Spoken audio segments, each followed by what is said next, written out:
Okay, so here we are for item number 3 on our list of 5 key things that you want to do GDPR compliance for human resources data. Just to review quickly, we had an intro segment, then we had a segment on notice, consent, and legitimacy, then we had a segment on information technology standards and performance requirements, and now here we are on our third point of governance and accountability. And in many respects, this is where there's a lot of sea changes within GDPR from what we had before.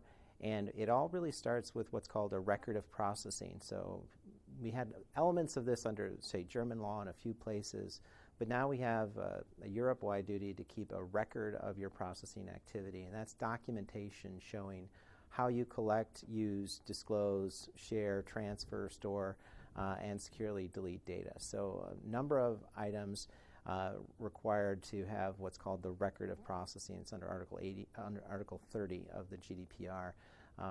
New requirement, and we're seeing a lot of variation in how people approach this. On the one end, if you're going to bear with me, I'm going to call it the boil the ocean approach. In other words, we know we have hundreds or even thousands of systems that might have elements of human resources data in them, and we are going to categorize and catalog all of that stuff at a very granular level. And we're going to do it in a very detailed way that's going to give us, complete visibility. Now, of course, that's always good from a compliance perspective. You can't say that it's not a good thing to do. The downside is time and money and organizational effort. So we've seen people actually get a little stuck right out of the gates because they're suddenly finding themselves in a very deep and broad exercise to try to really catalog all this stuff, and they're not making progress on all the other things they need to do. And so an alternative approach to doing this is to kind of work with what you already know, leverage what you already know, and develop. We've got what's required under Article 30 in terms of the article itself. Why don't we just fill out what we know, maybe get some key stakeholders together and make a run at drafting it. Let's put it in pretty good shape, and let's get up and running and use that as a basis then to start moving on all the other pieces of GDPR we need to do and not take a long time. Now, of course, we may get some more guidance from the authorities about level of detail that they really require for this, and maybe as we go we might need to build it out. But anyway, we can take care of that. Other key things to do is we're really going to need to have a privacy governance committee.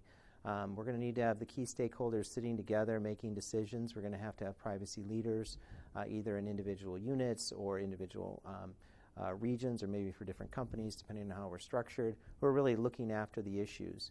And we're going to have some basic rules on privacy by design and doing privacy impact assessments that fall off that. Now, what do I mean?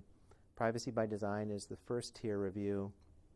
You can think of it as perhaps 4 questions or some initial questions that you're going to ask about every single application and to get a high-level diagnosis of what data we're collecting, what we're using it for, to whom is it going, and how long are we going to keep it, for example. And from that privacy by design or initial tier of questions, we're always going to be asking about every HR application. If we get hits on particularly sensitive data, for example, if this particular application is going to collect health, medical, or other sensitive data, we might buy into a deeper privacy impact assessment process, which is going to be a more formal process. But these layers of privacy by design and privacy impact assessment should be embedded within your overall policy that you're going to have and procedures associated with it to make sure we're doing governance well and to make sure we're documenting, what it is that we're actually doing. Data protection officer, so there's new requirements to have data protection officers in certain circumstances.